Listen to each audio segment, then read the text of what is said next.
நேயர்களுக்கு அன்பான வணக்கம். நான் பிரேமா கார்த்திகேயன். நீங்க எல்லாரும் கொடுக்குற ஆதரவுக்கு ரொம்ப நன்றி. அப்படியே அந்த சப்ஸ்கிரைப் பட்டனையும் தட்டி விடுங்களேன். இன்னைக்கு என்ன பார்க்க போறோம்னா, உங்களுக்கு எப்பயாவது ரொம்ப பாரபட்சம் எல்லாம் நடந்திருக்கா?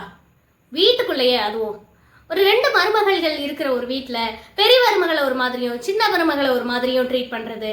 அதே மாதிரி அக்கா தங்கைகள் இருக்கும்போது கல்யாணம் ஆகி போனதுக்கு அப்புறமும் கூட பெரியவங்க வீட்டுக்கு வரும்போது ஒரு மாதிரியான கவனிப்பும், சின்னவ வீட்டுக்கு வரும்போது ஒரு மாதிரியான கவனிப்பும் நடந்திருக்குதா? அதே மாதிரி உங்க கணவர் உங்க வீட்டில் இருக்கிற எல்லாரையும் நல்லா சந்தோஷமா வச்சிருப்பாங்க, ஆனா உங்களை மட்டும் கவனிக்காமையே விட்டுருவாங்க. இந்த மாதிரி எல்லாம் ஒரு பாரபட்சம் நடந்திருக்கா உங்களுக்கு? அப்படி எல்லாம் நடக்கும்போது பயங்கர கோபம் வரும். எதையாவது தூக்கி போட்டு உடைக்கணும்னு தோணும், பயங்கரமா சண்டை போடணும்னு தோணும். ஆனால் காஃபியில் விஷத்தை வச்சிடணும்லாம் தோணப்படாது, அது ரொம்ப தப்பு. இந்த மாதிரி எல்லாம் கோபம் வரும்போது ஆனால் அந்த கோபத்தை நீங்கள் கட்டுப்படுத்திக்கிறீங்கல்ல, அதுதான் ரொம்ப பெரிய விஷயம்.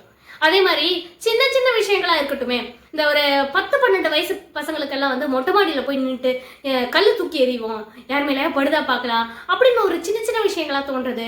மாலில் 4 ஃப்ளோரில் மேலே ஏறி நின்றுட்டு ஃபுட் கோர்ட் கீழேருந்து எட்டி பார்க்கும்போது இது இப்போ எச்சு துப்புனா எப்படி இருக்கும் அப்படின்னு ரொம்ப ஒரு அடிமட்ட சிந்தனைகள்லாம் அந்த சமயத்தில் அந்த வயதுக்கு வரும்.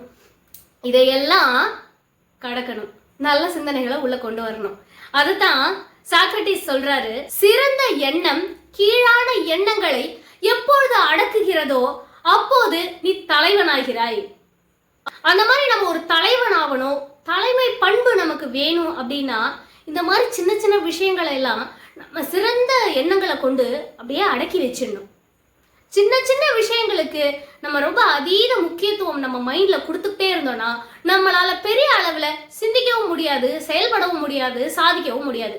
நீங்க பெரிய அளவுல வளரணும்னு நினைச்சீங்கன்னா நீங்க சின்ன சின்ன விஷயங்களுக்கு ரொம்ப பெருசா சண்டை போடாம அந்த எண்ணங்களுக்கெல்லாம் வழிவகை செய்யாமலே விடுங்களேன்.